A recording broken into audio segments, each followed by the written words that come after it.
たとえ死ぬことになろうとも、本当に好きなら。僕は、君が、好きです。Halo guys, welcome back to my channel Amiku Senpai. Bagaimana kabar kalian semua? Semoga baik-baik saja dimanapun kalian berada. Seperti biasa di sini Amiku bakalan bahas alur cerita dari anime-anime Jepang yang tentunya bisa buat kalian terhibur. Kali ini Amiku bakal bahas anime bergenre komedi romance yang tayang pada musim gugur 2020. Ya, anime ini bernama Tonikaku Kawaii atau yang lebih dikenal dengan nama Fly Me to the Moon. Menceritakan kisah seorang pemuda bernama Yuzaki Nasa yang rela meninggalkan prestasi-prestasinya di bangku sekolah demi bisa bersama dengan seorang perempuan yang tentunya sangat kawaii bernama Tsukasa. Yuzaki mengutarakan perasaannya dan ingin hidup bersama Tsukasa.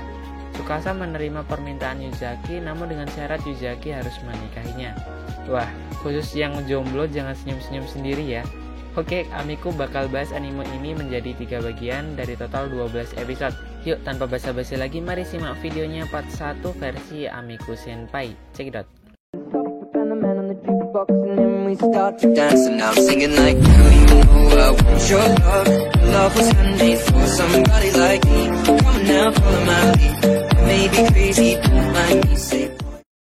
Scene awal diperlihatkan seorang pemuda bernama Yuzaki yang terbaring bersimpah darah di atas salju. Terlihat juga seorang gadis yang tengah menatapnya dan juga memberikannya sedikit asupan gizi. Ya, scene lalu difokuskan kepada kehidupan Yuzaki, terlahir sebagai anak seorang peneliti dan juga mendapatkan nama yang sedikit unik yaitu Nasa. Sehingga tidak jarang orang dewasa tertawa mendengar namanya. Merasa sedikit tidak senang dengan hal itu, Yuzaki bertekad membuktikan kepada semua orang bahwa dia bisa lebih baik dan melampaui Nasa. Saat SMP, Yuzaki berhasil menjadi murid terpandai dan sudah mempersiapkan rencana-rencana dengan matang, termasuk mendaftar ke SMA elit favorit. Yuzaki selalu percaya diri akan kemampuannya. Namun di saat pulang, Yuzaki melihat seorang gadis di seberang jalan dengan wujud yang cantik. Melihat kecantikannya, Yuzaki bergegas berjalan ke arah gadis itu. Dan tanpa sadar, sebuah truk tengah melaju ke arah Yuzaki. Untungnya gadis itu cepat menyadari hal yang akan terjadi. Yuzaki terbaring di atas salju dengan bersimpah darah. Yuzaki melihat gadis itu juga mengeluarkan darah di kepalanya, sembari menatapnya dan terus memberikan Yuzaki semangat. Setelahnya gadis itu pergi meninggalkan Yuzaki. Yuzaki terpesona melihat gadis itu, seperti sosok Putri Kaguya di tengah sinar rembulan. Merasa belum siap untuk mati di usianya yang saat ini, juga memiliki tekad yang belum tersampaikan, Yuzaki berusaha untuk bangkit dan mengejar gadis itu. Yuzaki berhasil menemukannya tengah menunggu di halte bus. Lantas, Yuzaki bergegas menghampirinya dan langsung memperkenalkan diri. Gadis itu sedikit heran dengan tingkah Yuzaki. Yuzaki pun semakin jatuh cinta ketika gadis itu memberikan shawl dan juga mantelnya kepada Yuzaki. Gadis itu berjalan keluar berharap mendapatkan bantuan. Tidak ingin takdirnya berlalu begitu saja, Yuzaki berjalan menuju gadis itu sambil menahan rasa sakitnya. Malam itu, di tengah rintikan salju dan sinar rembulan, Yuzaki menyatakan perasaannya kepada gadis yang baru saja ia temui tersebut. Tentu saja gadis itu merasa terkejut mendengarnya. Namun siapa sangka gadis itu menerimanya dengan syarat mereka harus menikah. Tanpa pikir panjang, Yuzaki langsung menyetujuinya. Namun dia pingsan setelahnya. Pada akhirnya Yuzaki belum mengetahui nama gadis itu. Dia selalu saja memikirkannya dan kehilangan semangat untuk bersekolah. Yuzaki juga rela bekerja di toko dengan harapan bisa menemui gadis itu. Sayangnya hari itu tidak pernah tiba. Di usianya yang ke-18, Yuzaki berusaha hidup mandiri, menyewa sebuah apartemen dan menjalani hidupnya sendiri. Dia tidak menyangka bisa mengumpulkan uang sebanyak ini, namun sepertinya bukan itu yang dia inginkan. Siapa sangka di saat Yuzaki tengah memikirkannya, Yuzaki dikejutkan dengan kedatangan gadis tersebut, tepat berada di depan rumahnya. Perasaan heran juga gembira beradu di pikiran Yuzaki. Gadis itu bernama Tsukasa. Tsukasa tersenyum ke arah Yuzaki. Tsukasa datang ke rumah Yuzaki untuk membicarakan hal yang pernah mereka bahas dahulu. Betapa terkejutnya Yuzaki saat melihat Tsukasa mengeluarkan formulir pernikahan. Tsukasa sempat menyimpulkan bahwa Yuzaki menolaknya. Namun pernyataan itu langsung dibantah oleh Yuzaki. Yuzaki mengisi semua data di formulir itu. Dan setelahnya Tsukasa mengajak Yuzaki untuk menyerahkan formulir pernikahan mereka di kantor terdekat. Yuzaki tidak pernah menyangka jika menikah akan semudah ini. Mereka juga mendapatkan hadiah dari kantor tersebut atas pernikahan mereka.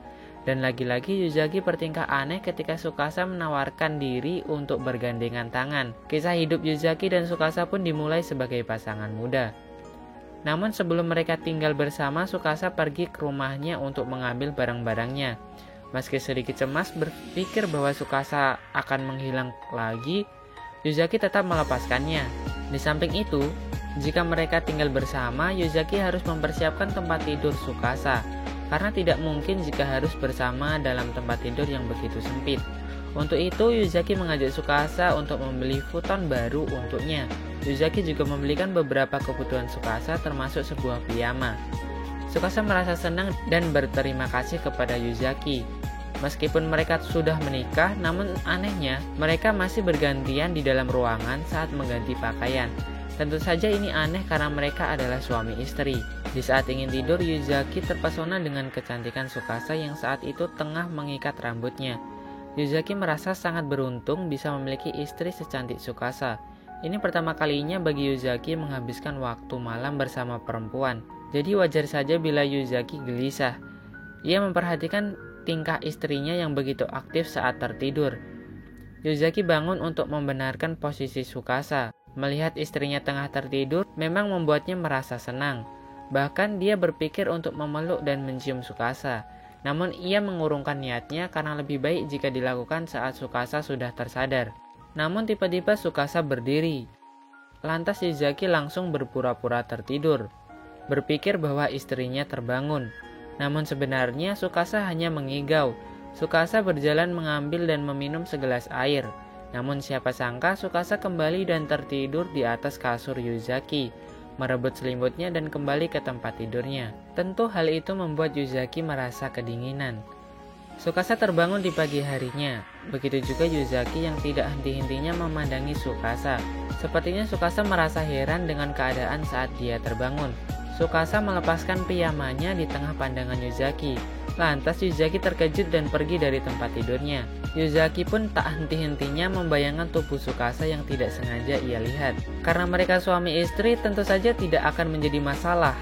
Bahkan ketika mereka melakukan itu sekalipun. Supaya terkesan dekat, mereka menggunakan nama panggilan yang sedikit kawai tentunya. Tsukasa hanya bisa tersipu malu mendengar nama barunya dari suaminya. Selain cantik, Tsukasa ternyata pandai memasak.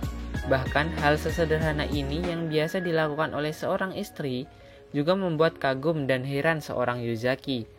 Yuzaki yang dulunya hanya bisa menikmati hidangan hotpot setiap harinya, kini mulai bisa mencicipi hidangan yang dibuat oleh seorang perempuan.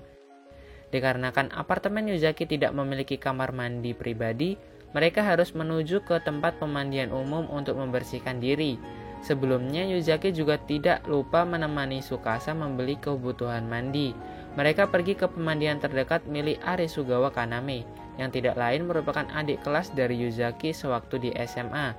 Beruntungnya mereka mendapatkan biaya gratis hari ini, sebagai bentuk hadiah dari Kaname yang mengetahui senpainya itu telah menikah. Meski awalnya sedikit terkejut bahkan ketika Yuzaki mengatakan bahwa istrinya baru berumur 16 tahun. Yuzaki terlibat pembicaraan kepada Kaname yang membuatnya tertahan di luar. Kaname juga tidak menyangka meskipun senpainya telah menikah, namun mereka belum menggelar pesta ataupun memasangkan sebuah cincin. Topik tersebut membuat Yuzaki berteriak atas rasa cintanya terhadap Tsukasa di hadapan banyak orang, yang tidak sengaja terdengar dan terlihat oleh Tsukasa. Tentu saja hal itu membuat Tsukasa merasa sangat malu. Meski begitu, Tsukasa juga merasa bahagia. Saat berendam, Tsukasa tidak sengaja bertemu dengan Arisugawa Aya, yang merupakan kakak dari Kaname. Aya tertidur di pemandian itu dan tidak sengaja melihat tubuh Tsukasa. Oleh karenanya, Aya tidak berhenti meminta maaf kepada Tsukasa atas kelancangannya. Dan sebagai gantinya, Aya menawarkan untuk menggosok punggung Tsukasa.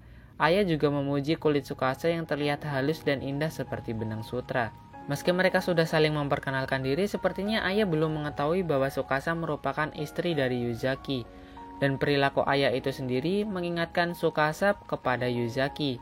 Sementara itu Yuzaki masih terjebak di pemandian menunggu Kaname selesai membersihkan tempat itu. Meski pada awalnya Kaname sudah melihat milik Yuzaki. Ayah menjelaskan kepada Tsukasa mengenai latar belakang dari pemandian ini, yang hampir saja mengalami kebangkrutan sejak kematian kakeknya dan ayahnya yang pergi dengan wanita lain. Namun semua itu berhasil dikembalikan semula berkat bantuan Yuzaki. Oleh karena itu, keluarga Arisugawa sangat menghormati Yuzaki terlebih ayah sendiri. Tsukasa merasa sedikit cemburu dengan ayah, ditambah saat Yuzaki begitu memuji ayah yang terlihat begitu kawai. Yuzaki yang melihat istrinya terlihat berbeda justru beranggapan bahwa Tsukasa mengharapkan pesta pernikahan dan juga cincin sesuai perkataan Kaname.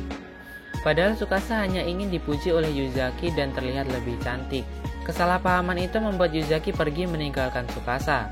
Sepertinya Yuzaki ingin memberikan sebuah kejutan kepada istrinya. Akhirnya Tsukasa terpaksa pulang duluan. Sesampai di rumah, Tsukasa merasa kesepian, tentunya karena Yuzaki tidak bersamanya. Untuk itu, dia berencana membersihkan rumah dan membuat Yuzaki bahagia. Namun sayangnya lagi-lagi rencananya itu harus disusun kembali, karena semua tempat termasuk celah-celah terkecil sudah benar-benar bersih. Tsukasa tidak menyangka jika suaminya bisa melakukan sendiri. Yah, tidak ada pilihan lain selain memasak. Namun di saat tengah akan memasak, terdengar ketukan pintu. Mengira itu Yuzaki, Tsukasa bergegas mendatanginya. Namun yang terlihat adalah gadis kecil berambut kuning yang mengaku sebagai keluarga dari Tsukasa. Ia bernama Chitose. Chitose bermaksud menjemput Tsukasa untuk kembali pulang ke rumah. Tentu saja Tsukasa menolaknya, terlebih lagi Tsukasa saat ini sudah menikah. Lantas Chitose terkejut mendengarnya. Meski bersikeras, pada akhirnya Chitose tidak bisa membujuk kakaknya. Yuzaki yang baru tiba di apartemennya pun melihat Chitose yang tengah menangis, terduduk di tangga rumahnya. Yuzaki berusaha menghiburnya. Chitose pun merasa lebih baik sampai di mana dia tahu bahwa Yuzaki adalah suami dari Tsukasa. Ia bersikap 180 derajat kepada Yuzaki. Ia tidak bisa menerima pernikahan ini. Chitose menculik Yuzaki dan membawa Yuzaki ke rumahnya. Dia berencana membuat berita hoax, tentunya dengan bantuan para pelayannya. Menyebarkannya dengan maksud membuat Tsukasa sakit hati dan menceraikan Yuzaki. Namun sepertinya usaha itu tidak cukup. Tsukasa muncul dan membawa Yuzaki pergi dari rumah itu melewati jalan rahasia yang bahkan Chitose sendiri tidak mengetahuinya. Yuzaki tidak bisa berhenti untuk mengagumi Tsukasa yang saat itu tengah berjalan berdua dengannya.